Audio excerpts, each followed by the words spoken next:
Hey everyone, Ankit here. This video will see what is full stack developer. तो चलिए guys शुरू करते हैं। तो फुल स्टैक डेवलपर की बात करें तो फुल स्टैक डेवलपर क्या होता है? फुल स्टैक डेवलपर एक ऐसा पर्सन जिसको front end and back and दोनों चीज़ पे वो काम कर सके। फ्रंट एंड मीन्स मतलब आप एक कार ड्राइव कर रहे हैं, आपके साथ में एक्सीलेटर है, रेस है, स्पीडोमीटर है, स्टीयरिंग है, आपकी कार कितनी स्पीड से वो चल रही है, तो वो सारे डेटाज आप फ्लो करते हैं, तो वो सारा आपको रेंडर होती है, वो चीज़ आपको सिंपल दिखती है, तो वो उसको मानते हैं हम सिंपल फ्रंट एंड डेवलपर। ठीक है। And back end developer means आपको कार का इंजन है उसका कोई आइडिया नहीं है कि क्या आइडिया है उसका, कैसे वो वर्क कर रहा है, कैसे उसके अंदर एक्चुअल इम्प्लीमेंटेशन हो रहा है, तो वो होता है सिंपल बैक एंड। वैसे ही वेबसाइट के अंदर है, किसी सॉफ्टवेयर के अंदर भी सेम रोल है।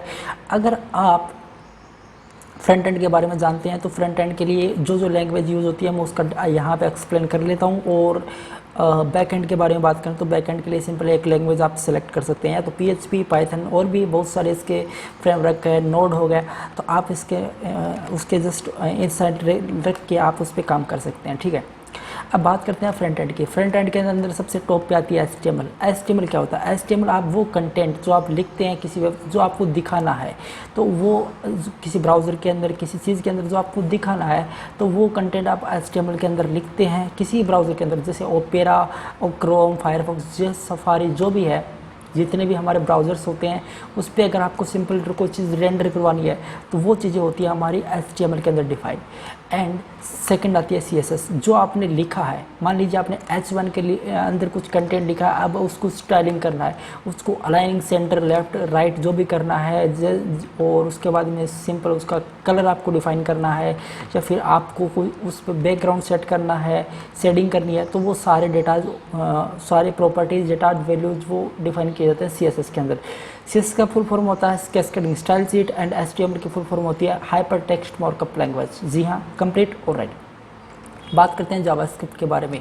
जावास्क्रिप्ट एक ऐसी चीज़, मान लीजिए आपको एक ऐसी वेबसाइट बनानी है जहाँ पे आपको कुछ कैलकुलेशन की नीड पड़ गई, वही जो भी ऐसी चीज़ है जो फंक्शनलिटी करती हो, आपको कैलकुलेशन की नीड पड़ गई कि कैलकुलेट करना है, तो एक कैलकुलेटर वहाँ पे डिफाइन करना पड़ेगा। अब 5 + 5 = 10 ये आपकी वेबसाइट को नहीं पता है, ना CSS को ना HTML को, तो उसके लिए आपको जावास्क्रिप्ट का ऐड करना पड़ेगा, जावास्क्रिप्ट आपको उस पर ऐड करनी पड़ेगी गाइस। ठीक है।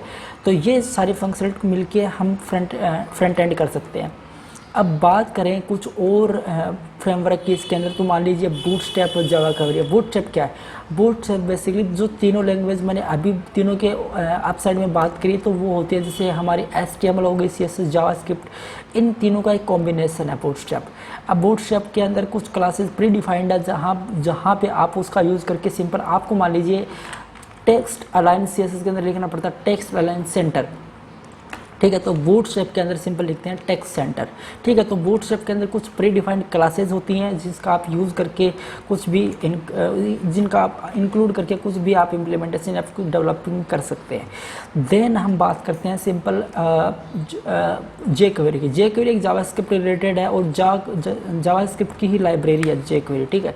jQuery मीन्स जावास्क्रिप्ट का शॉर्ट वर्जन, सिंपल उसका भी आज आप यूज़ कर सकते हैं। उस पर मैं सिंपल कर दूंगा, प्लेलिस्ट ऐड कर दूंगा, आप वहाँ पे जाके उसको देख सकते हैं और उस पर आप वर्क कर सकते हैं।